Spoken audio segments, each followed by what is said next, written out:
राणे फॅमिलीच्या वाढत्या वर्चस्वाला सुरुंग लावण्यासाठी एक धनशक्ती सिंधुदुर्गात कार्यरत आहे. त्यांचे कारनामे अनेक दिवस आम्ही हाणून पाडत आहोत. पालिकेच्या निवडणुकीत महायुती झाली नसल्याचा फायदा घेत त्यांनी नको त्या लोकांना पाठबळ देऊन राणेंच्या वर्चस्वाला शह देण्याचा प्रयत्न केला. या निवडणुकीतही हाच कित्ता रंगवला जातोय. त्यामुळे धनशक्तीचा डाव उधळून लावण्यासाठीच आपण जिल्हा परिषद निवडणुकीतून ऐनवेळी माघार घेतली असल्याचं जिल्हा बँक अध्यक्ष मनीष दळवी यांनी स्पष्ट केलं. पाहूया. की आपण जे माझ्यावर प्रेम दाखवलाय, आपण जो माझ्यावर विश्वास दाखवलाय, हा प्रेम विश्वास मी कधीच आयुष्यात वाया जाऊ देणार नाही. तुमच्यासोबत कायम या सगळ्या राजकीय सामाजिक कार्यामध्ये मी 100% तुमच्यासोबत राहील.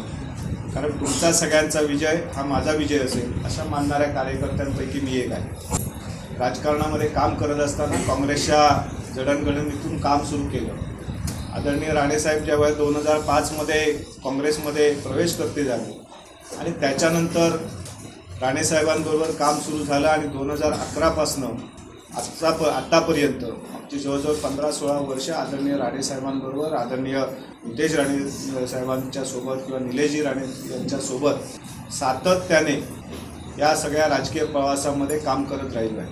आणि म्हणून राणेसाहेबांचे माझ्यावर एक वेगळे उपकार आहेत, वेगळा प्रभाव आहे. राणेसाहेबांनी सांगितलं की हे सगळी एखादी गोष्ट सोड आणि आत्ता तू घरी बस. जिल्हा परिषद उमेदवारी सोडाच, परंतु त्याच्याही पेक्षा जरी खूप मोठी पदं जरी असली तरी माझ्यासाठी ती राणेसाहेबांपेक्षा मोठी नाही.